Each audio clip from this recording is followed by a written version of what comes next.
On the agenda for tonight's live analysis, we're going to be taking a look at Greta Van Fleet, and they're going to be performing Built by Nations.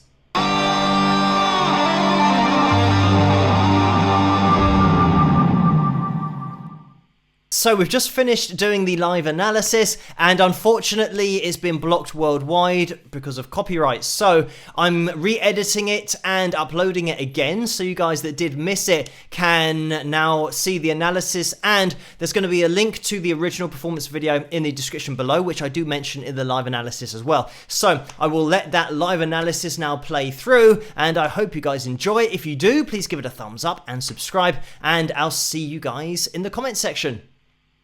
Hello, Phil here from Wings of Pegasus, and welcome to this live analysis. So we're going to be taking a little look at Greta Van Fleet, and I'm probably going to be jumping into the video maybe about halfway through, so the link to this video is going to be in the description below the performance video, so you guys can watch that without me interrupting it. And this is hot off the press because I think this video was uploaded by Greta Van Fleet on their channel just a few days ago. So in terms of copyrights, who knows what's going to happen? It might get blocked, it might not, but I'm really hoping it won't get blocked because there's some really cool guitar work in here, which we are going to break down. As you can see, I've got the axe out ready to play some serious riffs here. We'll also have a little look at Josh's vocal and his range that he covers.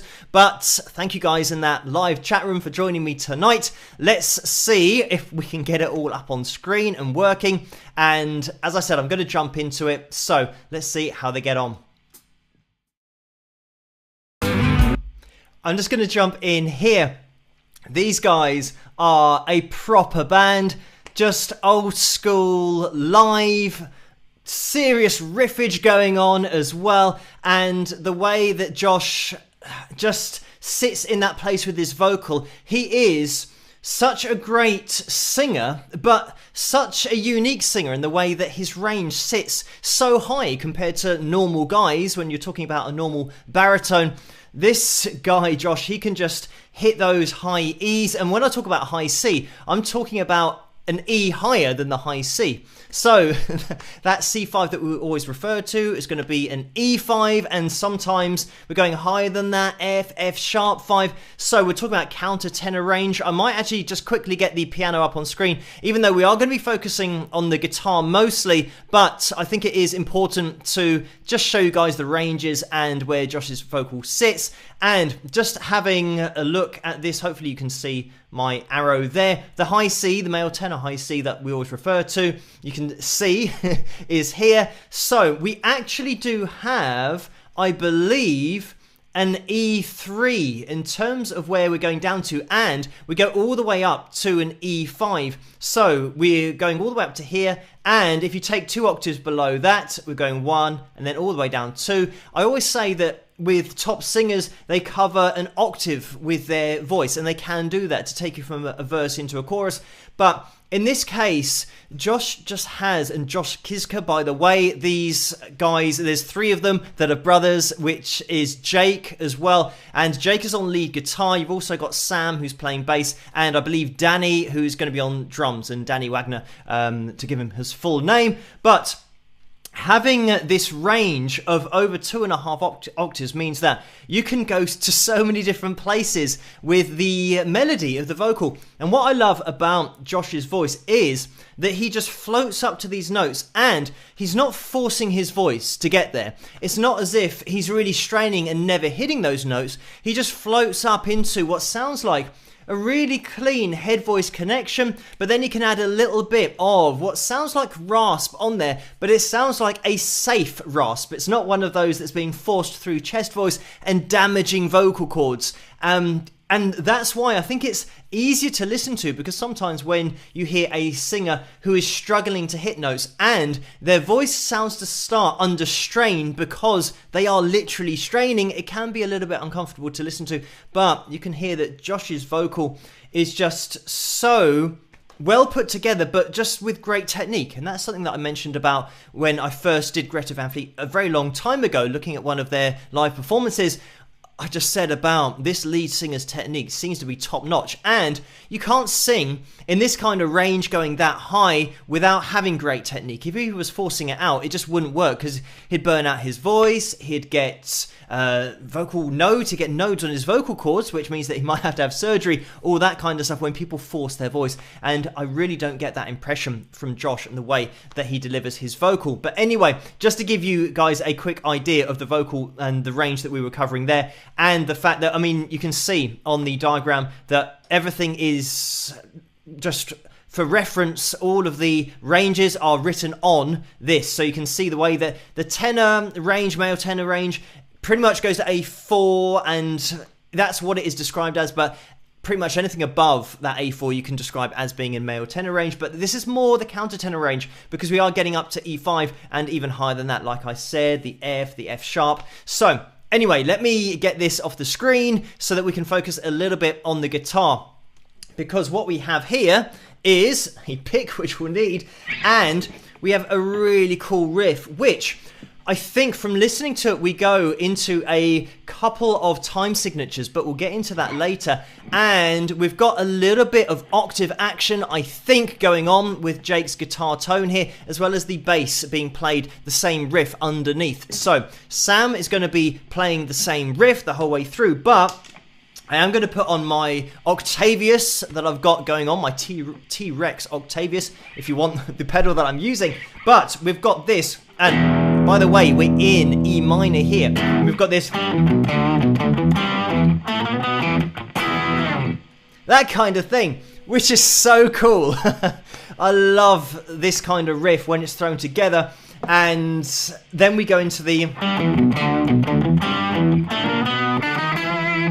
So we've got a slight variation that second time through, and without the Octavius, just so you guys can hear those notes a little bit more clearly, we've got this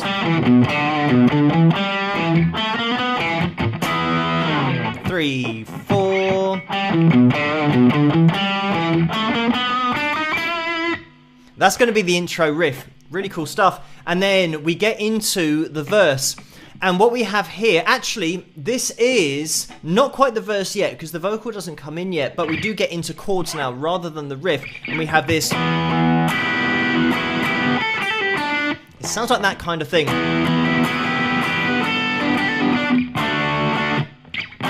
So from a D, then down to a C, and that was an E minor to begin with.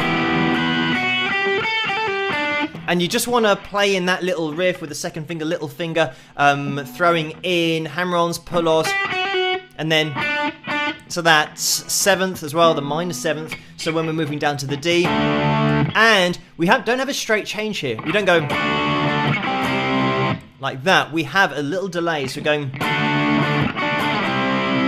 like that, a little slide down. And then we've got a little slide up. I'll throw that together. That kind of thing. And that was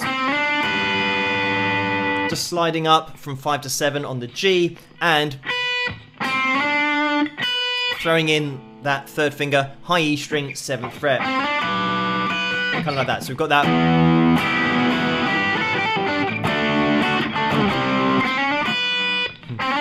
I think it's quite a fast slide. You don't want to exaggerate it too much. Like that, as it starts sounding like something totally different. But then we're going into, and I think we have a little slide up, similar kind of thing, going into like that. So that is going to be, it's pretty much going to be the same chords where we've got the E minor, D down to the C.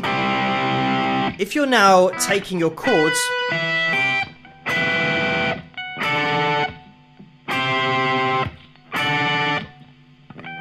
those will be the full shapes if you wanted to play that same E down to D, down to C, but that's, remember, the E minor to begin with. But he's just playing G string up to that high E.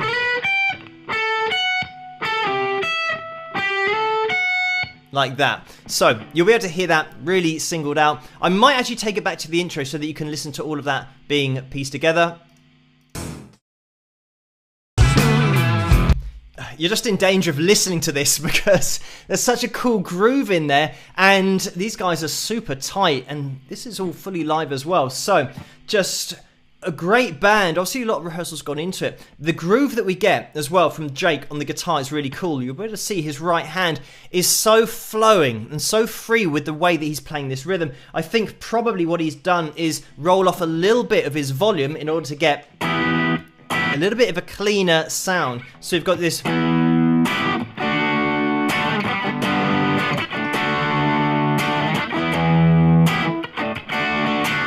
like that kind of thing. And then we've got this a little riff that comes in, which again, listen out for the little fills going on because there's a lot in there. So breaking that down, I'm not playing exactly what the guitarist Jake is doing here, but it's in the right kind of ballpark in terms of the fills, the riffs that he's throwing in. Those riffs do chop and change, and it's all staying within your minor pentatonic extended shape. He does play a solo, which does get up into that pentatonic shape 1/12 fret, but getting into this little bit of rhythm, we've got this, and you might hear that kind of thing. Little hammer-on pull-off from the or to the sus4 and off the sus4, like that. Blink and you'll miss it, but it is definitely in there.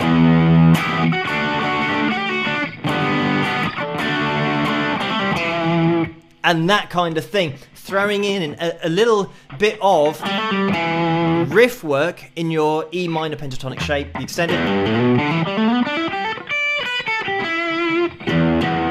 that,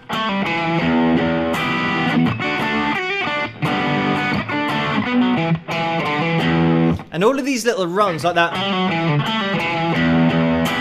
really cool. Go.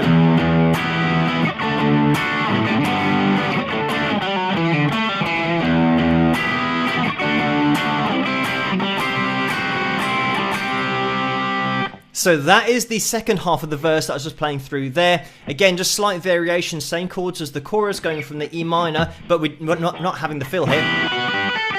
We're not having that, we're going...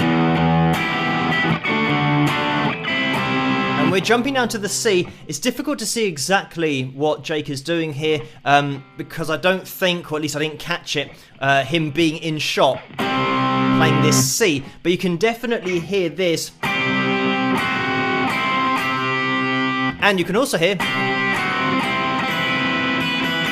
on that high E string. So I think what he might be doing, unless he's doing a stretch and he's got really big hands, I don't have really big hands, but the workaround to do those fills is playing the E minor,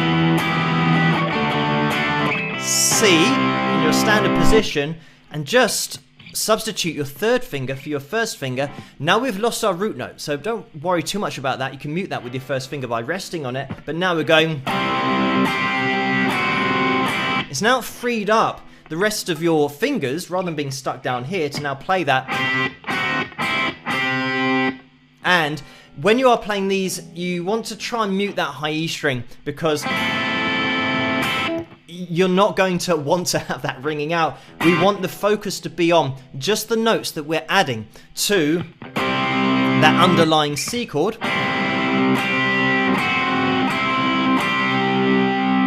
Just like that. Then we get into the chorus, which I believe was the same as the intro, but I'll just have a quick refresher.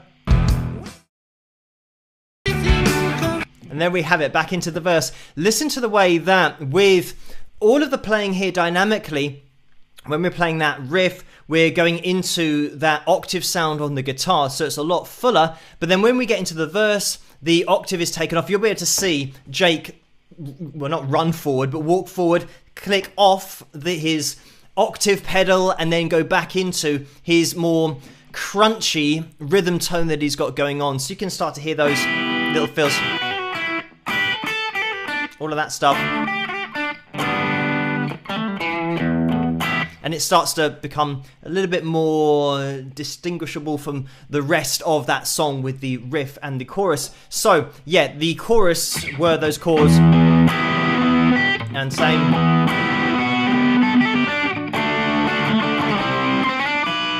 Like them. Same. slide up. Like that. And then you'd repeat that. What I do want to point out is the way that we have this change in, not tempo, change in time signature in the riff. And what I'm going to try and do, I think we're going from, well, I'm going to count it out as 4-4 to 5-4 to 4-4 to then 5-4 again. But anyway, I might have to listen to it again to make sure. But let's get it back to the beginning. And I'm going to count along and we'll see if that is right. But it sounds like, I mean, this is what I love about a great live band, is they're just having fun with this. And they've obviously played this in the studio, and this will be how it sounds on that original that they're going to be releasing, or they have already released, which, by the way, is, I mean, hot off the press, their new album, and it's called The Battle at Garden's Gate. So you can check that out as well. But let me just take it back to the riff, and I'm going to count along. Hopefully you'll be able to hear me over the mic while this is playing.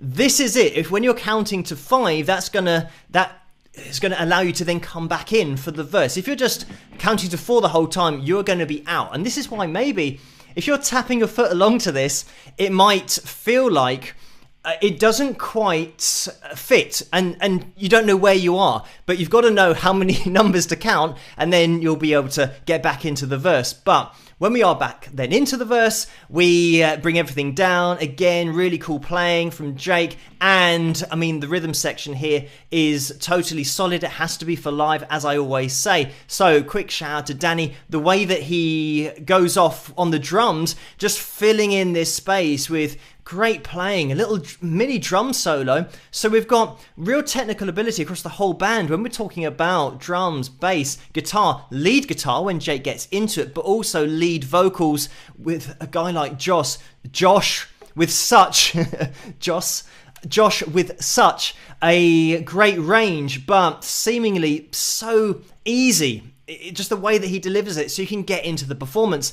And I know that a lot of people have commented on the internet, on other videos, about the band trying to sound like another very well-known, popular band from back in the day. But for me, Josh, as a vocalist, isn't trying to sing like anybody. He just sings like this. Because if you were trying to sing like this, you would ruin your voice, because you have to be able to sing this without straining. And that is something that just comes with having a natural range that can go up there quite easily, and you can control it and have great breath support, but also not overuse air, because when you do that, it dries out the vocal cords, and then you're in a lot of trouble, especially when you're straining for high notes. But anyway, I can't remember where we got to. Maybe we got to the second verse, but we'll have a little play through this, because then we're going to be listening to the lead guitar solo, and then we'll jump into it and have a look at what Jake is doing there.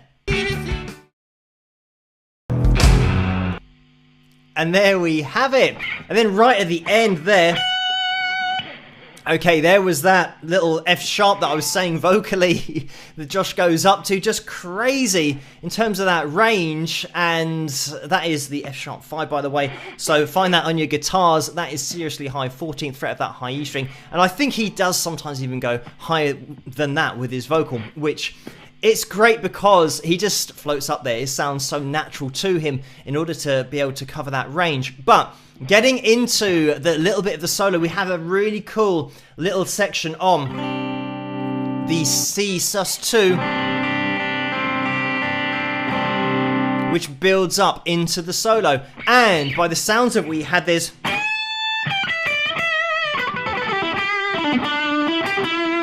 that kind of thing. So it's going to be in our minor pentatonic shape 1 here, 12th fret. Another line that we had, which was really cool, down at the bottom of the guitar, was this little pull-off, which is really cool. That's just that 5th fret, 3rd fret of the B string. And he jumps up to 3rd fret, high E string. And does a little pull off as well. And then it sounds like we have a little rundown. And then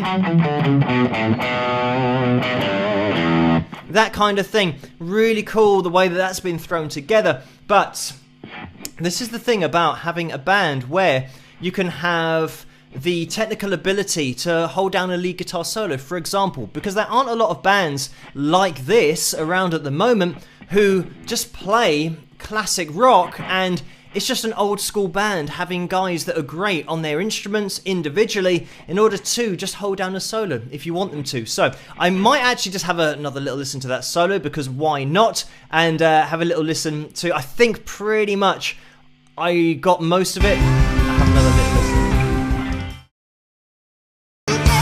Okay, right at the end, I think he does have a little slide up, and that's going to be 7 to 9. Might even be a little octave. It's a little bit difficult to hear, but that really cool. You can even start throwing in some pinched harmonics on that right hand, but that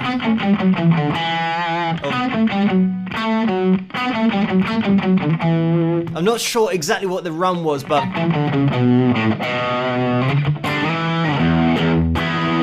and then we'll be back into that chorus riff, which is the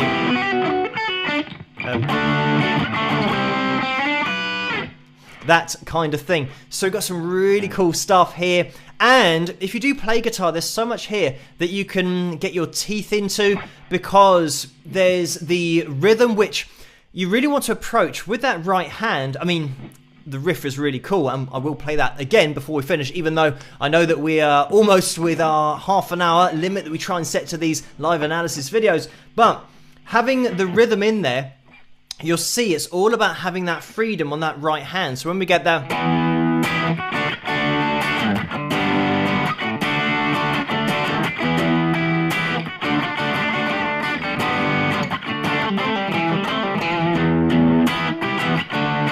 and there's a lot of muted strumming here, so it means that we've got this. You hear a lot of that between the chord changes, and also just picking out, there's a lot of technique in order to pick out the little sus4 fill, for example, having here,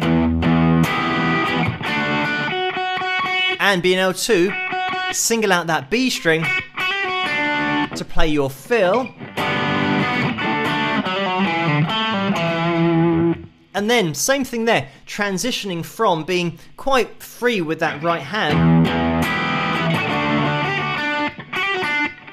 and just knowing where that string is. It takes a lot of practice, but this is the kind of thing these guys have got down. Just the real details, those things that you won't notice unless really you play guitar, but then when you try and do it yourself and you're playing through, picking out those strings, it is a very technical thing to break out of that rhythm, but it is possible. And the G, and here, getting into a riff, in order to keep all of those strings quiet, when we've got this,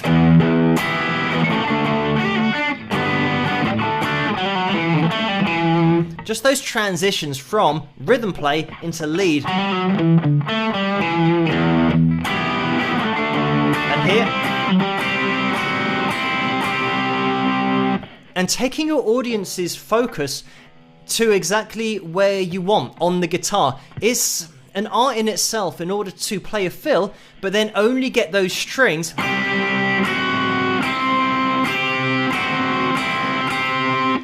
to then come across when you're playing. So great playing just across the board here. Like I said, rhythm section have got it down super tight, and I said that I'd play that riff before we finish, but this 3, 4.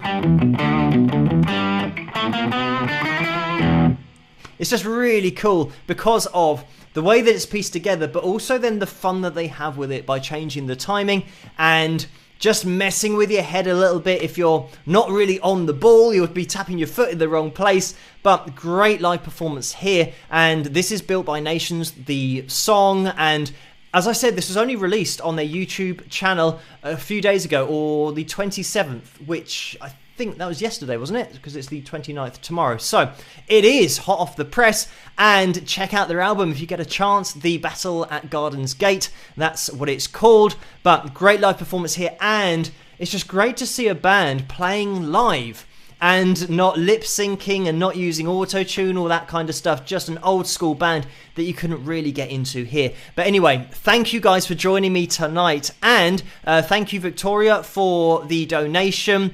And I will read that message, check it out later. I think it's another request. And we have Des, who has donated as well. So thank you for that, Des. And hopefully I'll see you guys again next week. Same time, same place, 12 midnight. And that's Greenwich Mean Time for these live analysis videos. Just type your time into Google or type London time into Google and you'll be able to find when 12 midnight is in your time zone when it is here. But it's always 12 midnight for these live analysis videos on Wednesday nights. So thank you guys for joining me tonight. If you did enjoy this video, please give it a thumbs up and subscribe, and I will catch you guys at the next live analysis video, or at the next analysis video, or the next live stream. And I do live stream on Tuesdays and Saturdays, same time at 12 midnight here in the UK. So I'll see you guys then. Have a great rest of the week, and I'll catch you later. Rock!